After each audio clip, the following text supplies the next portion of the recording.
We are working on our geometry chapter 8 part 2 imposter test, and on this imposter test we've got this second problem here where we're solving for x. This time my x is right here. Let's identify some parts first. We've got this x is an angle. From this angle, this 9 is right next to it, so it's going to be called the adjacent side.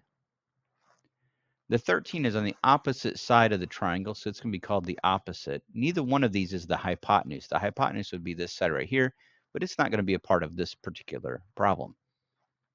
So the only trig function that uses the opposite and the adjacent is our tangent. So we're going to do the tangent.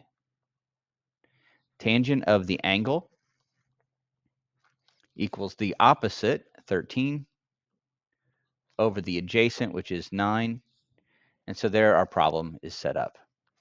Now we're going to work on solving this thing. This one, since we're just saying, okay, the tangent of x equals this 13 divided by 9, I could divide this 13 divided by 9 and get a decimal and do that from there, but I'm just going to, since my calculator can handle it, I'm actually, and this is what it's going to look like on our calculator, our angle is going to equal the inverse tangent, that's where you do the second button, inverse tangent of that 13 divided by 9. That's what it's going to look like on my calculator.